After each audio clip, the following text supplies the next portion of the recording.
Alright, Secret DIY here. Today on this Fandabudozy episode, I'm going to have a go on how to put a curve in a ceiling.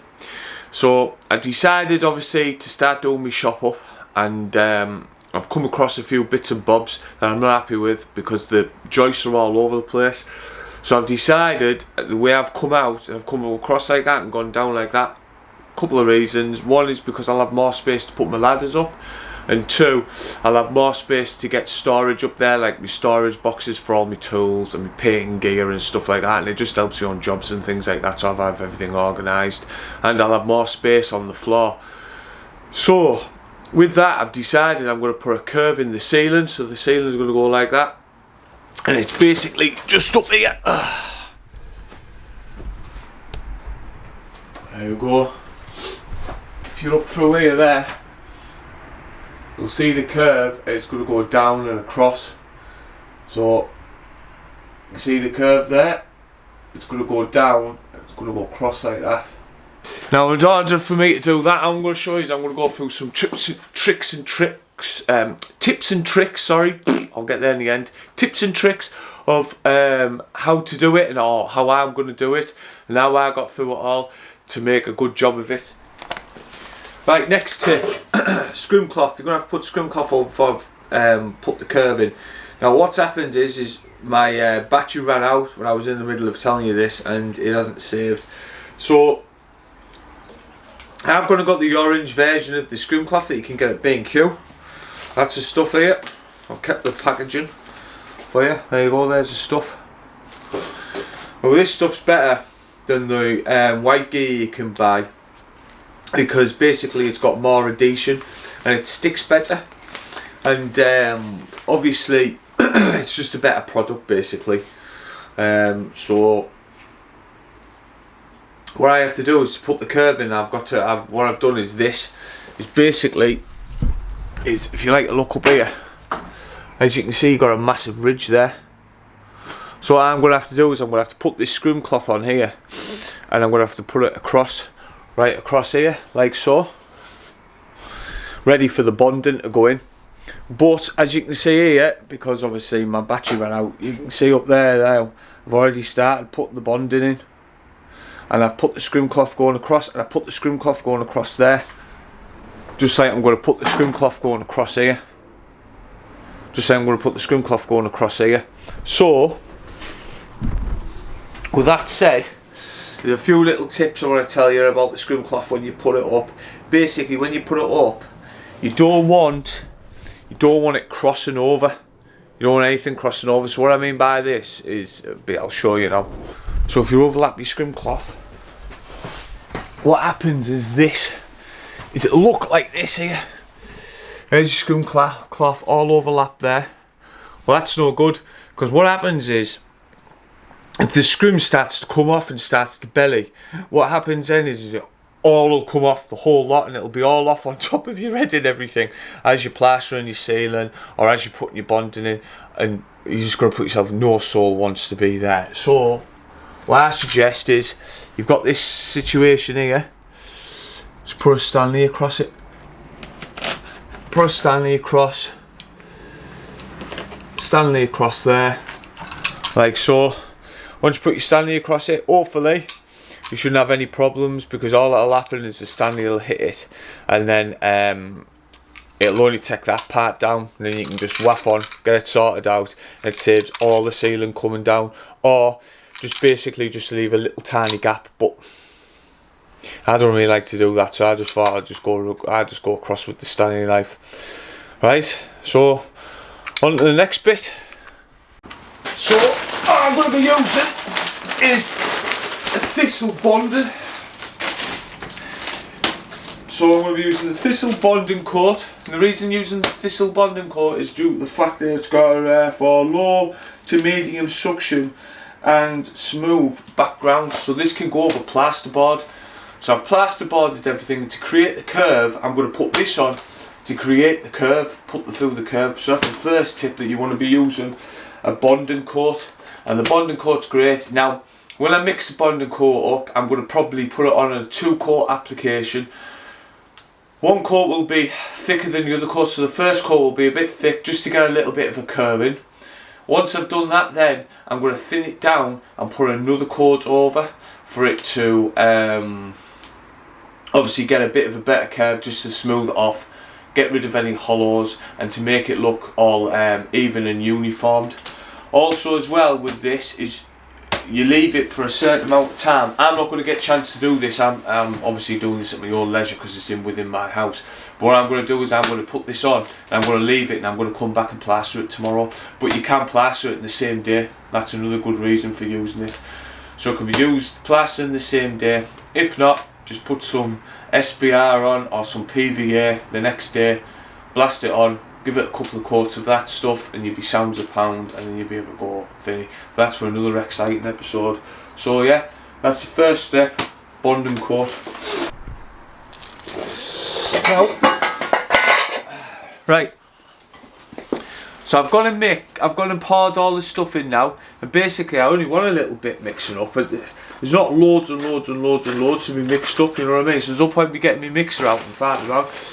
So a nice little tip is to use one of these. All I do is get me scoop, thin it around like this, make sure it's all round like that, like so. Make sure I get all the stuff down from the bottom.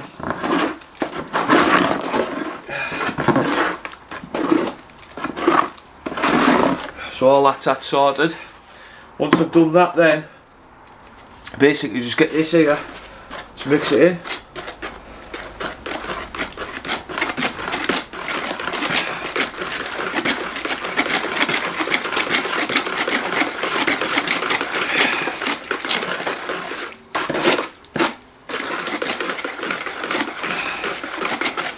Once I've done that bit there, and then just keep pouring in what I need. I only need a little bit more in, so pour a bit more in here. Then just keep going to your desired thickness of what you need, and then eventually, once you're sorted and you've got it how you want it to be, and it's ready to pop on. So another little tip for you. So want the second coat now, like I said, you try and make it more like plaster really, so you can start to shape how you put it all in. So up to this point now, I'm basically just going to flick it out as best I can to keep it the same shape as I go along, and you just get a feel of it as you go along, how you want it to be and you want it to look. So I'm just basically getting everything out as I go along, and all I do is just keep looking. You can see basically if it's looking the same. Try and start off at the same point. So if you start here all the way across, if you start here from the start here, sorry, you go all the way across from there as well. And just keep blending it in. That's all I'm doing now. Getting rid of any hollows as I go along. And because you've done it in a 2-coat pass, makes it better. Because if you made it in like a 1-coat pass and tried to get it with the stage I'm getting it in now, it'll just start to sag and belly, and that's when you'll have problems. But if it starts to sag and belly on the first coat, it doesn't matter, because you can shape it, you can sort it out with the second coat, because here this was a bit deeper up, so I couldn't put as much in, so now I'm just covering it over and getting it sorted. So that's the next tip. Make sure you put 2 coats on, and also as well, make sure your second coat is obviously thinner than the first coat, and then it makes it easier to spread, and hopefully when you come to do your plastering, your skimming over should be absolutely spot on. Right, it's a couple of days later. Unfortunately, due to the fact of the awkwardness of me trying to get through obviously the little nuts and crannies and trying to film at the same time, led to being quite difficult.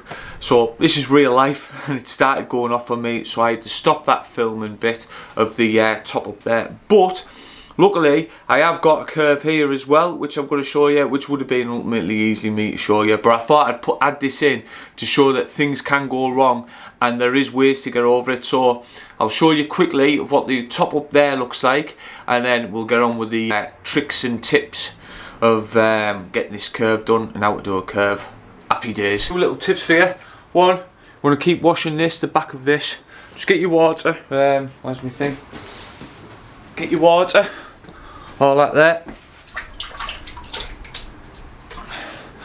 and just slide it up over it like that in your water bucket, and that takes everything off. Make sure you keep all that clean at all times. Right, another little tip, get your stuff on. What you want to do is you want to wiggle it like this. Okay, give it a good wiggle, just like that, and then suction.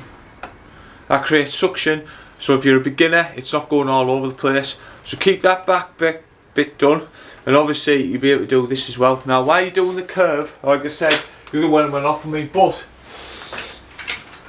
you basically start up here, right? So how I'm doing it is maybe different. So you come up to here, you get your stuff on it, all nice, and you go in and you go up to it. Now here's another little tip when you come round the light. Don't worry about where your trowel's going or anything like that, where your handboard's going. Just when you come at these bits, put your handboard on your trestle, but make sure you just sit it like this. There we go, handboard on the trestle, and all you do then, you just come around these lights. Is how I do it. I just flick over here, this bit here, flick round there, get it all in. Use the toe your trowel to get in. Like so, that's all I do.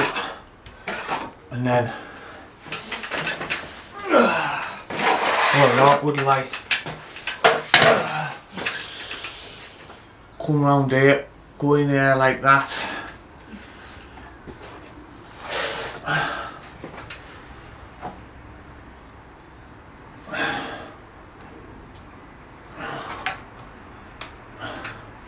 And just sat around like that. Now luckily I can use my left hand, but if you can't use your left hand, you'd obviously have to go in with your right. You'd have to come over this side and go in with your right, if you know what I mean, like this here. But I can't see properly.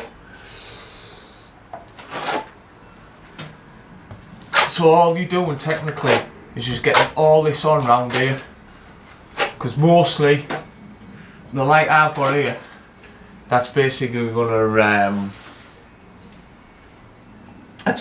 gonna hide all that bit.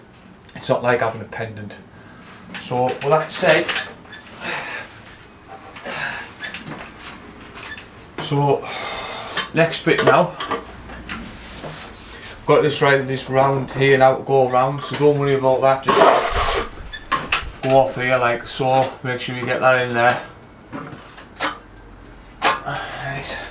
Get another dip.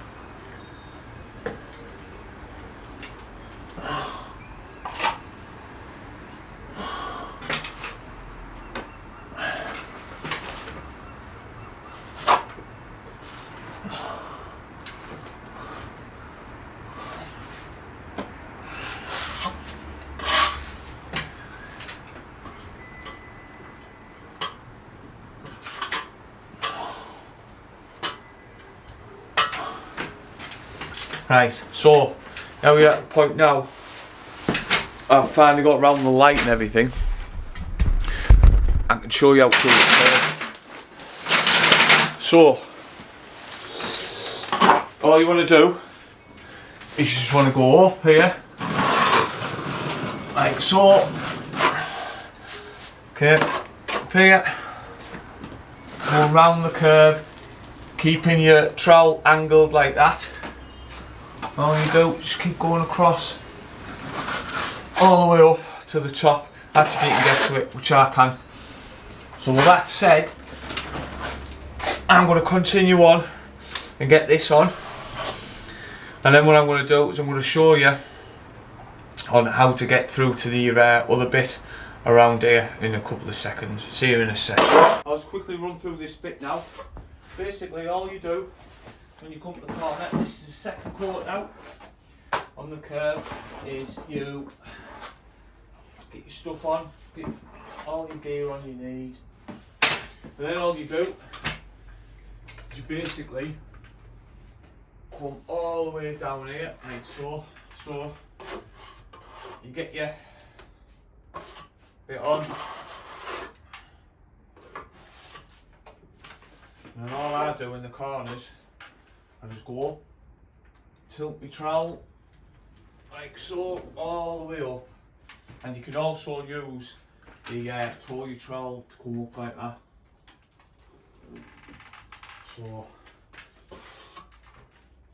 starting there, all the way up, come off. Now your flat bits that you've got down here, all you do then is just pull them out like that. Pull your flat bits out into your spread.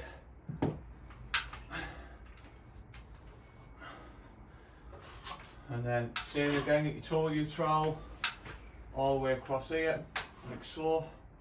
Get all that in, and then the flat bits just pull it out, like so. Now, obviously, you're going to fill these bits up here. So what you're going to do to fill in the corners, take the corner of your thing like so, and then just go plopping in, and just keep curving it round, like so.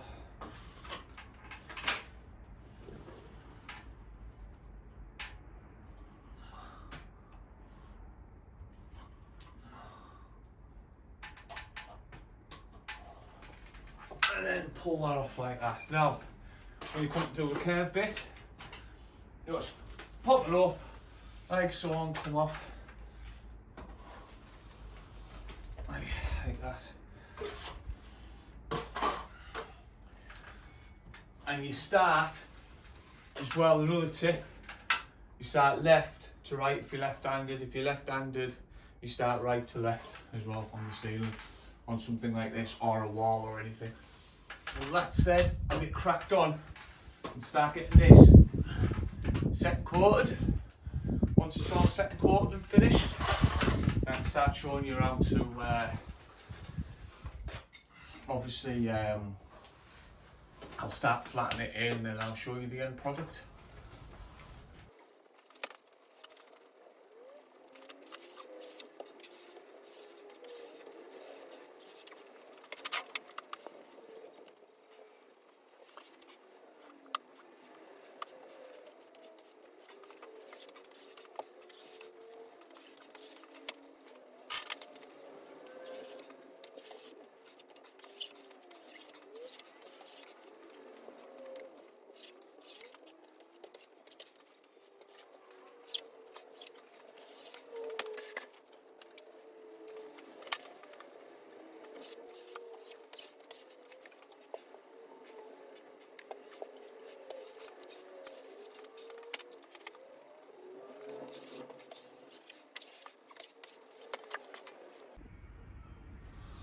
So, when the plaster's like this, rock solid like that, all you're doing now, just going over it with your trowel like so.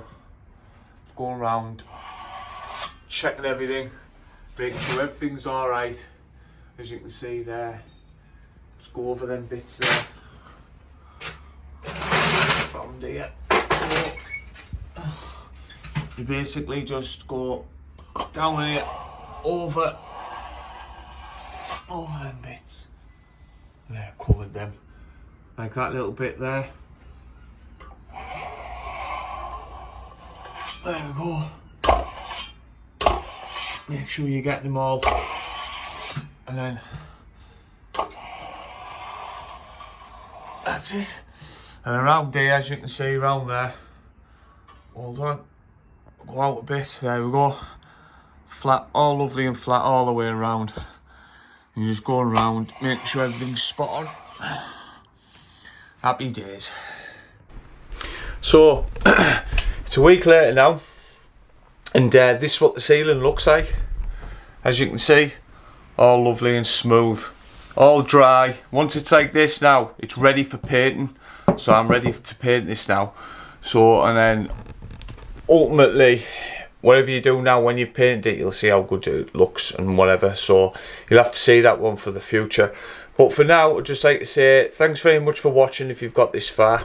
And I'd just like to turn around and say take care and stay safe out there. Also as well, if you can find it in your heart to subscribe, I'll be over the moon. And until then, I'll see you in the next one. Take care.